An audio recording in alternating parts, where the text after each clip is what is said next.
Illum għandna aktar nies jaħdmu inqas qatt u aktar ġid. Dawn ir-riżultati huma frott ta' politika ekonomika stabbli u mirata lejn tkabbir sostenibbli. Dan intqal mill-Prim Ministru Robert Abela waqt avveniment imtella mill-kumpanija Ozo Group fl-okkażjoni ta' 30 anniversarju mit-twaqqif tagħha.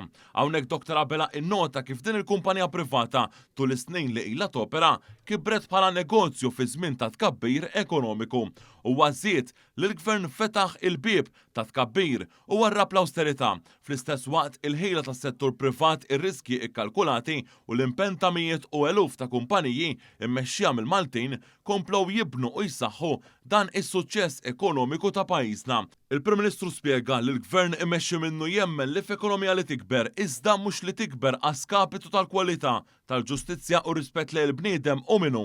Sostna li jeħtieġ li l-ħaddiema ikunu impjegati foqsma fejn verament hemm bżonn li jingħataw kundizzjonijiet ġusti li jkunu rispettati minn min ħaddimhom. Dr. Abela qal riżultati ekonomiċi li qed naraw illum huma xprun għal Viżjoni Malta 2050, viżjoni mibnija fuq tkabbir sostenibbli, kwalità ta' ħajja aħjar u bilanċ bejn ix-xogħol u l-ħajja personali.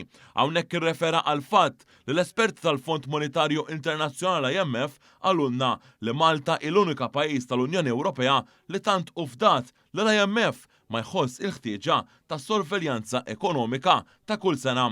Dan fil-waqt li rrefera għall-investiment li tisir fl-ispazji pubbliċi fosthom Manuel Island, White Rocks, Forti Campbell, Forti Tinje u Forti San Salvatur. Dr. Abela nota wkoll li bil-proġett ta' reġenerazzjoni tal-Port il-Kbir li tħabbar ftit tal-jemilu fejn il-Gvern qed jara li l-investiment mill-privat jagħti lok biex igawdu direttament minnu il-Maltin u l-Awċejn.